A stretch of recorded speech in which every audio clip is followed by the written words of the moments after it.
medicamentos, cómo ha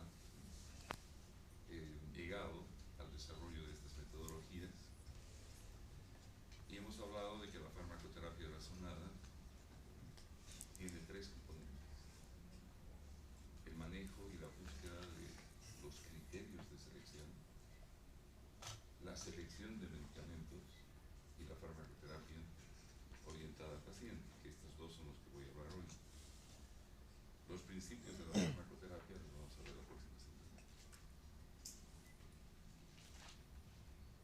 Entonces, el segundo componente de la farmacoterapia, o la terapia razonada, es la selección de medicamentos personales.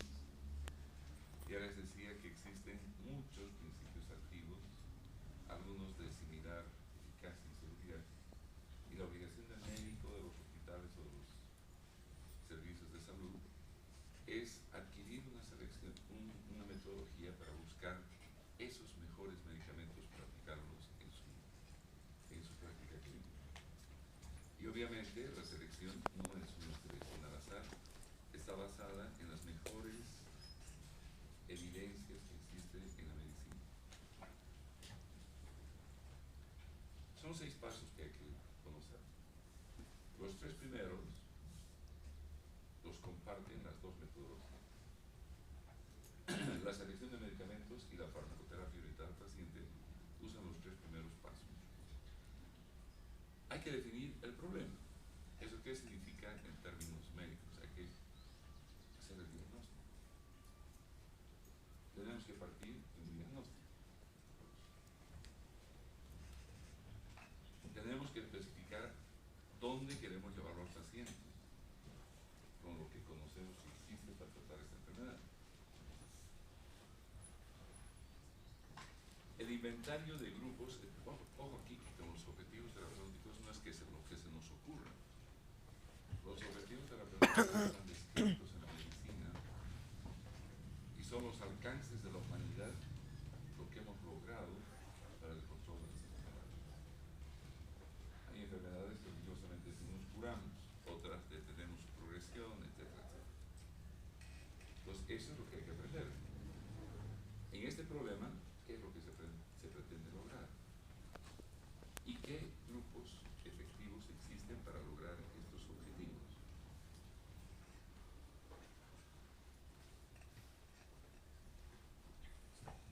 Esos 3 pasos son comunes. Voy a ir describiéndolo luego. Luego ya seleccionamos el mejor grupo, el mejor fármaco y lo introducimos en nuestro formulario terapéutico. Entonces, cuando hablamos de selección de medicamentos personales, es la aplicación de esos criterios que va bien, más las herramientas para seleccionarlos. Hay que comparar la eficacia, la seguridad, la conveniencia y el coste de todos ellos. Hay muchas hojas o muchas herramientas para hacer este proceso. La OMS ha popularizado estas hojas que llamamos AUMA. AUMA significa análisis utilitario multiatributo. Significa que los atributos que tienen los fármacos, que son múltiples, los vamos a analizar de una manera utilitaria. Utilitaria en el sentido que nosotros consideramos que es útil para nuestro paciente y su condición o la condición que queremos analizar. Entonces, estos 3 pasos son los que comparten con la farmacoterapia orientada al paciente.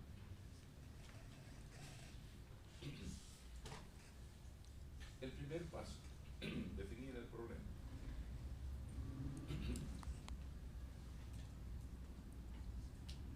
En la práctica vamos a trabajar un poco con lo que es diagnóstico.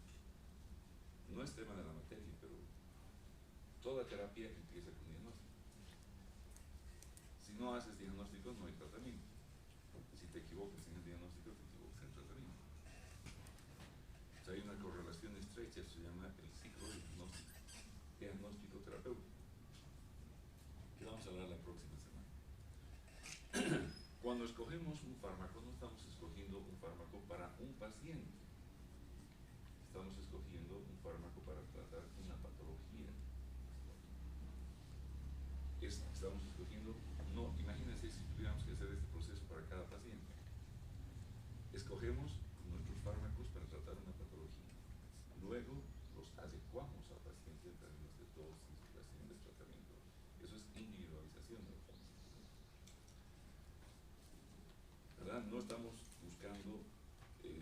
el problema de un paciente, al menos el 80% de los pacientes que vienen con esa enfermedad se benefician con ese fármaco que has seleccionado.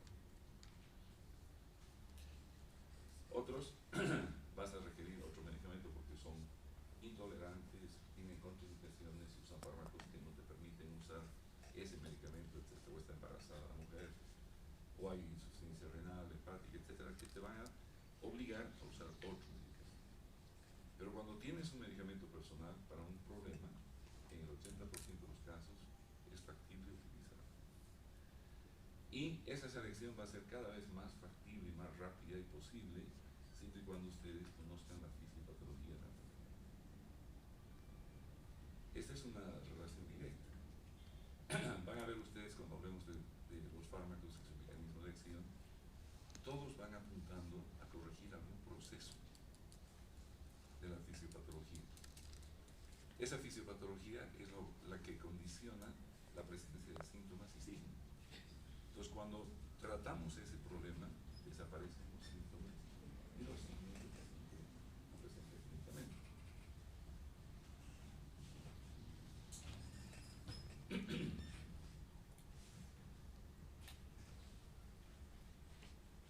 Ya lo que les dije. Ahora hay algunas enfermedades que no conocemos aquí en la fisiología. No sabemos exactamente los mecanismos por los cuales se desarrollan y por qué se producen. En ese tipo de pacientes lo que hacemos es tratamiento sintomático. Alineamos la sintomatología, no vamos a corregir procesos porque no conocemos los procesos. Por ahora son las menos, gracias a Dios. El segundo paso es especificar el objetivo terapéutico.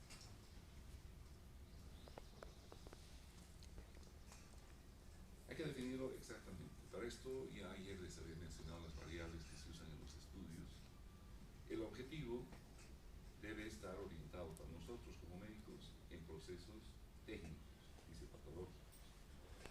En el paciente deben estar, sobre todo de interés del paciente, son las variables finales, los objetivos finales. ¿Qué vamos a lograr con este tratamiento? El paciente va a vivir más tiempo, de mejor calidad, o por lo menos va a tener mejor calidad de vida. Cuando hablamos de estos objetivos, generalmente están expresados en los libros de terapéutica. Se dice en la hipertensión arterial, estos fármacos han demostrado detener el progreso de la enfermedad. El paciente va a vivir asintomático y si la presión se mantiene en estos niveles, el paciente va a vivir lo que se espera que viva en su país. Cada país tiene una expectativa de vida. En nuestro medio creo que estamos por los 65 años. Se espera que una persona en este país viva 65 años. Y como objetivo nuestro, pues vamos a intentar que a cualquier edad que le diagnostiquemos una enfermedad, él pueda vivir por lo menos lo que se espera que viva. En otros países están por los 80, pero nosotros seguimos en los 65 años. Ahora, esos objetivos hay a corto plazo, a mediano y a largo plazo. Los técnicos generalmente son a corto y mediano plazo, probablemente a largo. Si hablamos de un paciente diabético, por ejemplo, ¿cuál es el objetivo terapéutico? Mantener los niveles de hemoglobina glucosilada en valores menores a 7. Y eso va a ser ahora, inmediatamente, a mediano y a largo plazo.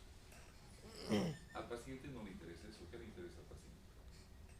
Saber que con el control de su glicemia va a poder vivir lo que se espera que en un país viva, donde él vive, la gente vive normalmente.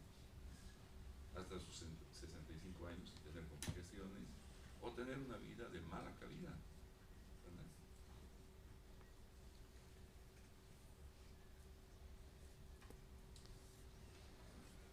Luego, estamos obligados, y no conocemos todavía, ustedes no conocen el tratamiento de las enfermedades, y es así que aprendemos a enfocar nuestra práctica clínica. Tenemos que buscar qué grupos efectivos hay para lograr esos objetivos en esa enfermedad. Un grupo, ya saben que es efectividad, y hemos hablado que es eficacia. Entonces vamos a encontrar esta información en guías terapéuticas y en libros señor Katzun, Dunan y Gilman lo que hacen es recopilar información y poner documentos basados en evidencias que nos dicen, para tratar hipertensión arterial puedes utilizar el grupo de diuréticos tiazímicos, los beta bloqueadores, los antagonistas de canales de cálcio, los inhibidores de la ECA. Esos son los 4 grupos principales que prolongan la vida al paciente, le mejoran la calidad. Ya está. No vamos a cuestionar la eficacia.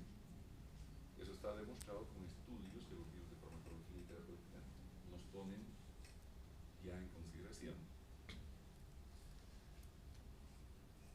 Básicamente la eficacia es la que define los grupos efectivos.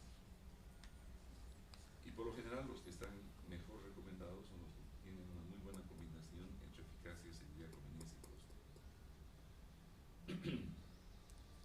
Les decía que existen más de 8.000 principios activos, pero manejamos más grupos farmacológicos. Hay unos 70 grupos farmacológicos que se manejan en la terapéutica en general. En la práctica y en la teoría de farmacología de esta facultad son aproximadamente 45 grupos farmacológicos que manejamos. Aproximadamente, más o menos. Si consideramos la parte endocrinológica, que no es parte del médico general, aumenta mucho. Pero sin considerar eso, ustedes van a aprender por lo menos 45 grupos farmacológicos. Porque les decía, hay 2 formas de identificar estos grupos: formularios y libros de farmacología. Y van a ver que para cada enfermedad no hay más de 3 o 4 grupos efectivos. Entonces de esos hay que buscar cuál es el mejor y buscar luego los mejores agentes.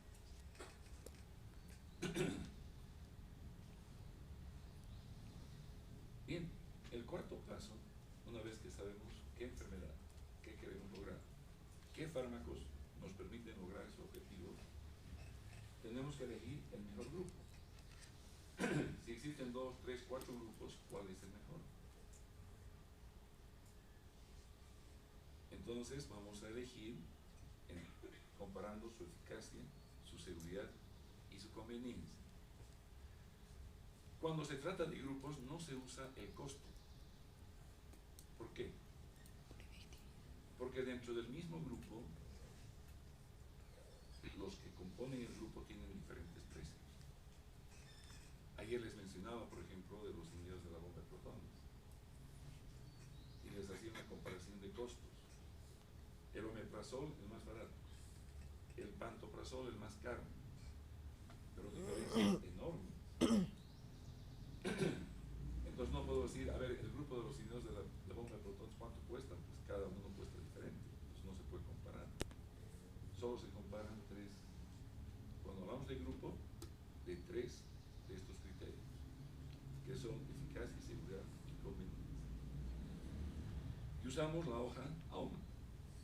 La hoja AOMA tiene más o menos este aspecto. Cada docente lo elabora a su forma. Yo les doy ya un dossier que viene con todo esto, donde está, por ejemplo, el nombre de ustedes, la fecha en que han hecho este estudio. ¿Para qué problema?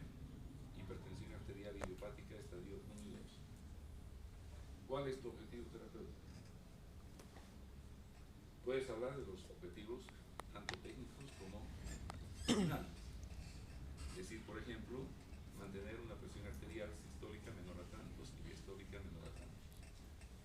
Incrementar las posibilidades de vida del paciente, mejorar la calidad de vida y evitar complicaciones.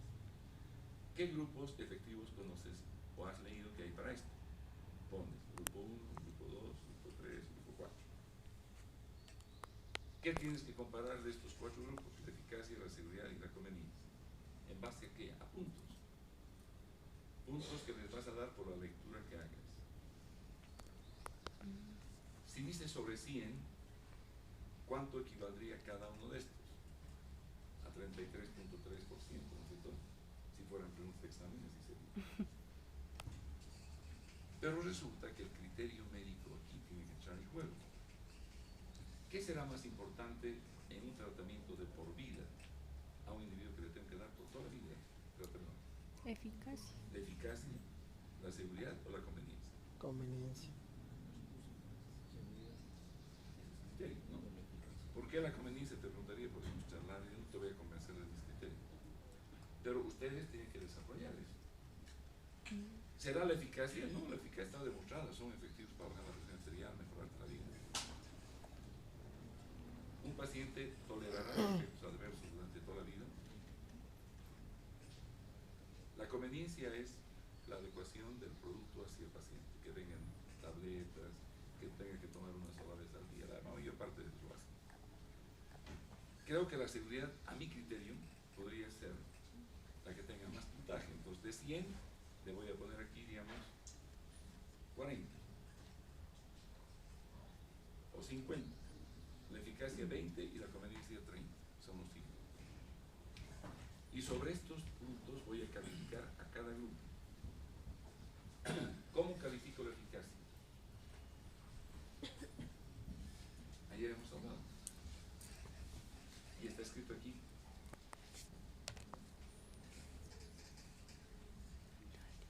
En base a los estudios clínicos controlados.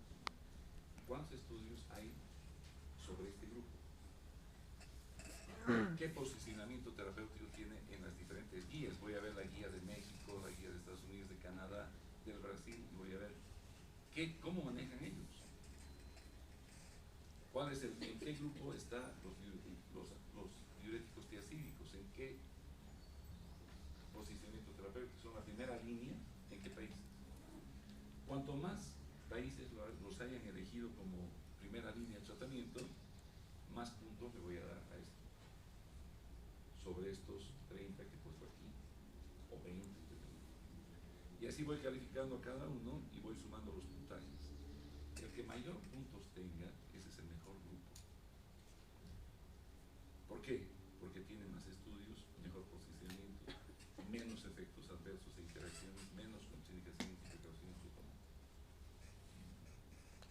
Entonces, ese será el que más puntos tiene y el mejor grupo.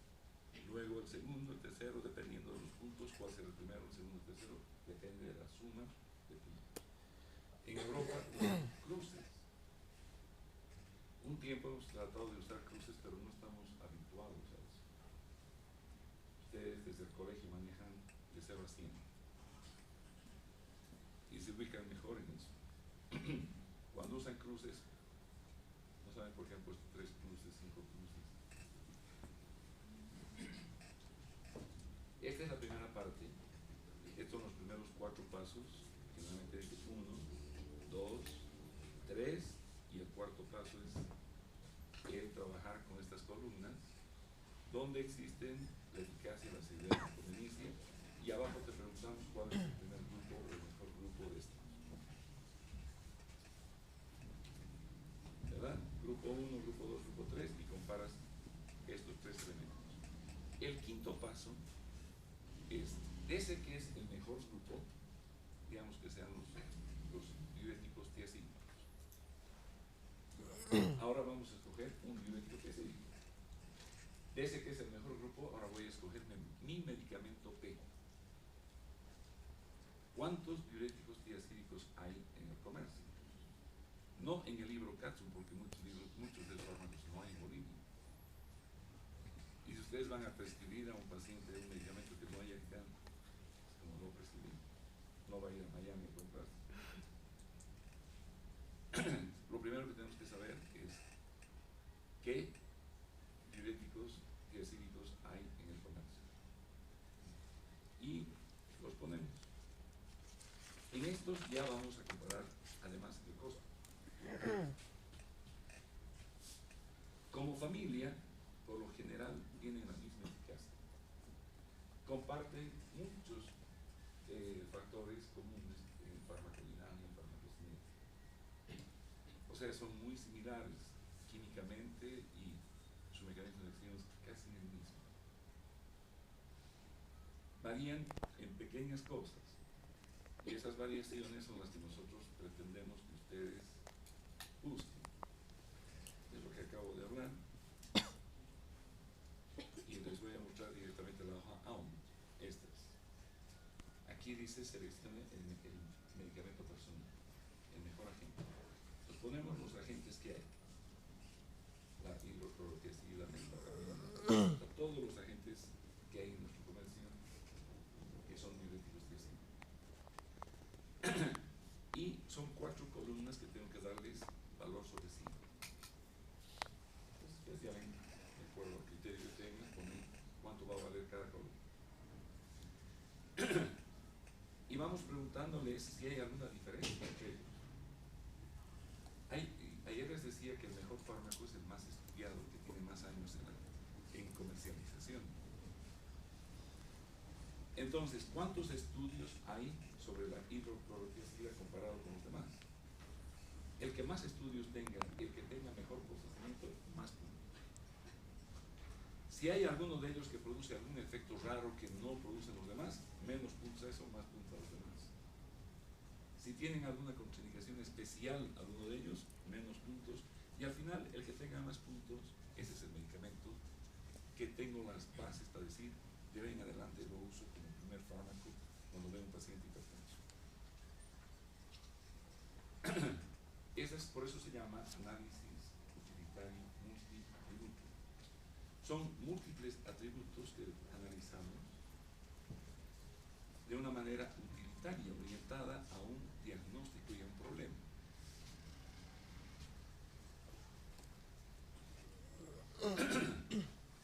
Si han leído, les dije que hay en el internet, que pueden bajarlo en PDF, el libro de farmacoterapia razonada de la OMS. Ellos hablan de que en el 5º paso de la selección de medicamentos, lo que tenemos que hacer es no solo elegir el fármaco, sino que hay que elegir además ya su forma farmacéutica, su costo, buscar productos genéricos, ver la pauta de administración o dosificación, saber exactamente dónde se metaboliza, cómo se absorbe, todos los aspectos farmacocinéticos que puedan ser modificados para que un paciente dado se beneficie con un problema individual. Si hay insuficiencia renal o hepática, cómo hay que modificar la dosis o cuándo no hay que dar el medicamento. Entonces tenemos que saber todo del medicamento. Ya van a ver ustedes cuando hablemos de la farmacoterapia orientada al paciente. El paciente tiene que tener consentimiento informado, tenemos que hablarle todo en relación al fármaco. No en términos médicos, no le vas a decir, mire, este medicamento lo que hace es incrementar el ATP a nivel del retículo endoplástico. No, eso no le interesa. A él le interesa saber por qué va a tomar ese medicamento, qué efectos adversos va a tener,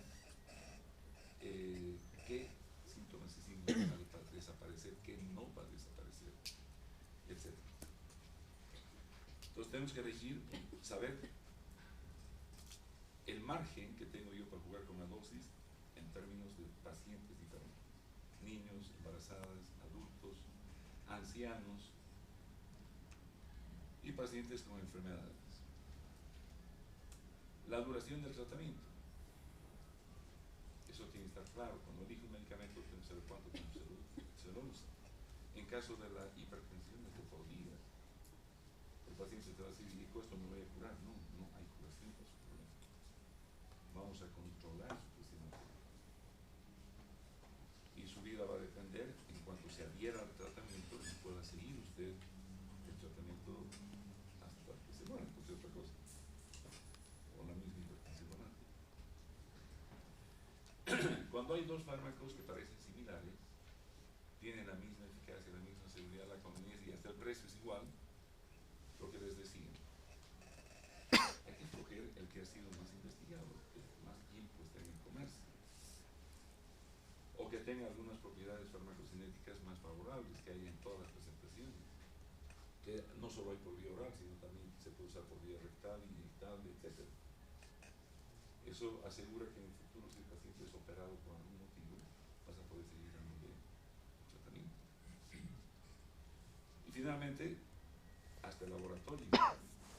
Hay laboratorios más fiables que otros. En nuestro medio hay una desconfianza a los laboratorios de la India y algunos laboratorios peruanos, porque una época hemos sido bombardeados por productos adulterados del Perú. Nos vendían antibióticos que eran almidón por dentro.